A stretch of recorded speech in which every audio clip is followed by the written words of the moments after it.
Hi, thanks for joining me today. I've got a fun problem to do with functions which I stole off Brilliant. So Brilliant, if you're watching, come and sponsor me.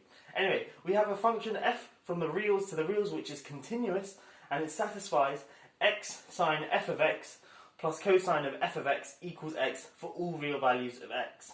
Now, if f evaluated at 1 is 2020 pi, we want to find f of minus 2. So what f is evaluated at minus 2. Okay, so if you want to have a go at this problem, pause the video now and give it a go for yourself, and I'm going to jump straight into a solution.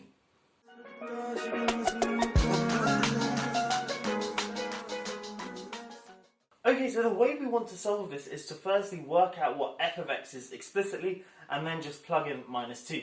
But it's not particularly clear how we're supposed to derive what f of x is from this equation here.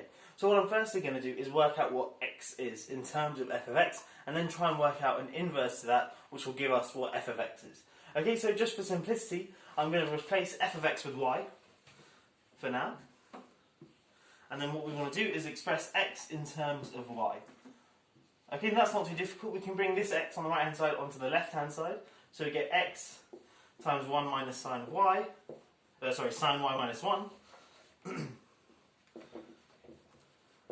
plus cosine of y equals 0.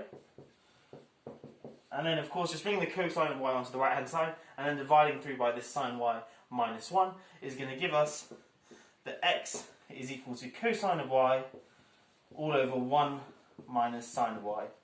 Okay, so obviously we get minus cosine of y divided by sine y minus 1, but then multiplying the top and bottom by minus 1 gives us this thing here. Okay, so we've got x equals cosine of f of x divided by 1 minus sine of f of x. But we can use sort of our double angle formulae to simplify this and then work out sort of a nice way of inverting this to give us what f of x is. So let me bring this to the top and we'll continue. Okay, so we have x equals cosine of y divided by 1 minus sine of y. What I'm firstly going to do is use my double angle formulae to write this as sine of pi over 2 minus y divided by 1 minus cosine of pi over 2 minus y. Okay, so sine of pi over 2 minus theta is equal to cosine of theta, and similarly cosine of pi over 2 minus theta is equal to sine of theta. And you can just use your double angle formula to check that. So this thing equals that thing there, and then what I want to use is sort of my half angle formula. So essentially think of this angle in here, pi over 2 minus y, think of that as say 2 theta, and then write this in terms of just trigonometric functions of theta. So the top becomes 2 sine pi over 4 now, minus y over 2. So dividing the argument there by 2, and then cosine, put an equals here, cosine of pi over 4 minus y over 2. And then on the denominator, we've got sort of 1 minus cos 2 theta, but we know that that is just sine squared of theta. So this thing here is just sine squared, 2 sine squared, 2 sine squared of pi over 4 minus y over 2.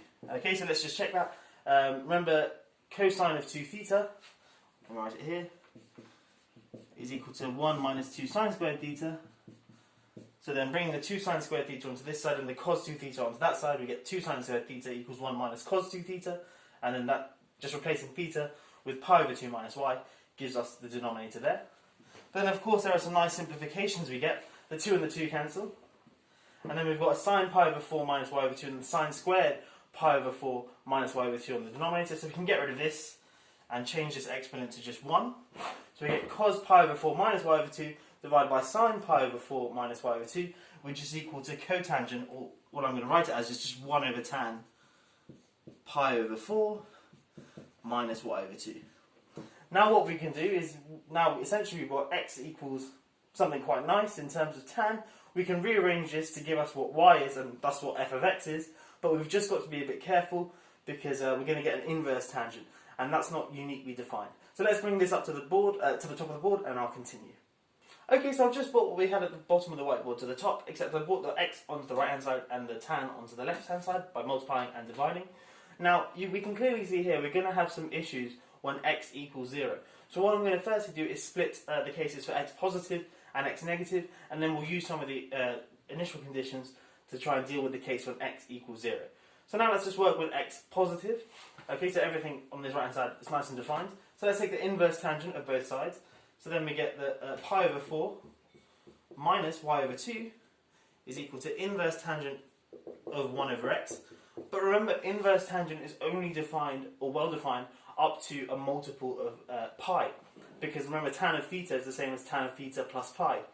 Tan of theta is the same as tan of theta minus 42 pi, and so on. So this thing here, we don't know, it doesn't necessarily hold, but if we add on k pi, where k is an integer we're going to work out, then this does hold. So it holds for some k, this thing holds. And remember, this is only for positive x, so x bigger than 0.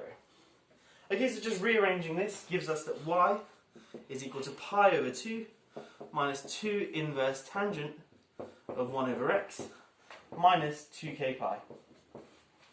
Okay, now what I want to do is do the exact same thing, but for x negative. Okay, and we're going to get pretty much the same thing, except now our k isn't necessarily the same. So when x is negative, we get y is equal to pi over 2 minus 2 inverse tangent of 1 over x minus 2, and I'll call this one k tilde of pi. Take 2k tilde pi. Now k and k tilde are numbers which we want to work out, and that's going to be based on the initial conditions. Now to work them out, what we're going to do, also firstly what we're going to do is use the continuity at 0. Because remember, the function f of x, y is just f of x, is a continuous function, so in particular it's continuous at 0. And so it must be continuous for small positive x and small negative x. So basically, as we approach 0 from the negative side, we should get the same thing as if we approach 0 from the positive side. Okay, so what happens when we approach x from the positive side, so this thing here? Well, so when x is, say, epsilon, so some small positive number, so let me write it here, f of epsilon is going to equal, well, pi over 2 is just pi over 2. 1 over epsilon is going to be essentially infinity, a really, really large positive number. And as you get epsilon closer and closer to 0, this thing is going to blow up. So inverse tangent of infinity is pi over 2. So we get pi over 2 minus 2 times pi over 2, which is just pi over 2 minus pi, which is minus pi over 2. Then minus this 2k pi here. And now what we want to do is have that equal f of minus epsilon. I guess this is approximately equal to. F of minus epsilon, or in fact what I'll do is write equals to, and instead of epsilon I'll put 0 plus. So f of 0 from the positive side, and then f of 0 from the negative side. Similar sort of thing. When we put a really small negative number in here, this goes to minus infinity, so the inverse tangent of that is minus pi over 2. So we get pi over 2 minus 2 times minus pi over 2, which is the same as pi over 2 plus pi, so that's 3 pi over 2. And then this minus 2k tilde of pi. But remember, we want these two things to be the exact same. So we get the minus pi over 2 minus 2k pi. We want that to be equal to 3 pi over 2 minus 2k tilde pi. So let's add pi over 2 to both sides and bring this k tilde onto this left side. So we get 2 pi k tilde minus k is equal to 3 pi over 2 plus pi over 2, which is just 4 pi over 2, which is 2 pi. So we get k tilde is equal to k plus 1. Okay, we still don't know what k and k tilde are, but we have this relation between them, that k tilde is k plus 1. Okay, so now the whiteboard's full. I'm going to clean everything up. Now what we want to do is use the condition that f of 1 equals 0. F of 1 equals 20 pi, and that will give us what f of x is explicitly as a piecewise function, and then from that we can work out f of minus 2. Okay, so I've just brought up what we derived to the top of the whiteboard and written f of x as a continuous piecewise function. I've replaced the k tilde with just k plus 1, and remember, sort of by the continuity at x equals 0, which sort of enabled us to derive that k tilde was k plus 1, we're able to evaluate what f is at 0. It's just minus pi over 2 minus 2k pi. But still, we don't know what this k is, and that's where we use the final bit of information, that f of 1 is 20 pi. So let's use that. So f of 1 is equal to 20 pi. But of course, f of 1, because 1 is bigger than 0, this thing here is just equal to pi over 2 minus 2 inverse tangent of 1 over 1, which is just 1, minus 2k pi. Okay, now we're just going to rearrange this to give us what 2k pi is. Well, inverse tangent of 1 is pi over 4 times 2 is pi over 2. So we get pi over 2 minus pi over 2, so those things cancel very nicely. So we just get that 20 pi is equal to minus 2k pi. So of course that means that k is equal to minus 20 pi divided by 2 pi, which is of course minus 1010. So k is equal to minus 1010. Now, of course, remember the initial question asks us to work out what f of minus 2 is. So we've now worked out what k is, so we can literally just plug it into here to give us what f of minus 2 is, before my whiteboard falls. So f of minus 2 is equal to pi over 2 minus 2 inverse tangent of 1 over 2 minus 2, and then k plus 1 is minus 1009. So minus 1009 in brackets, pi. So the minus and minus cancel there, so we get plus 2 times 1009, which is just 2018 pi, plus pi over 2. 2018 pi plus pi over 2 is 4037 pi over 2, I think. And then minus 2 inverse, oh sorry, there's supposed to be minus 2 there. 2 inverse tangent of minus 1 over 2. But of course, because inverse tangent is an odd function, I can replace that minus and that minus there with a positive.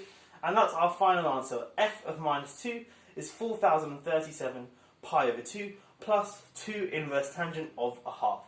That's the end of this video. I hope you have enjoyed it. If you're new here, please do consider subscribing and checking out some of my other fun maths videos as well. That's all for today. I will catch you in the next one. Have a great day.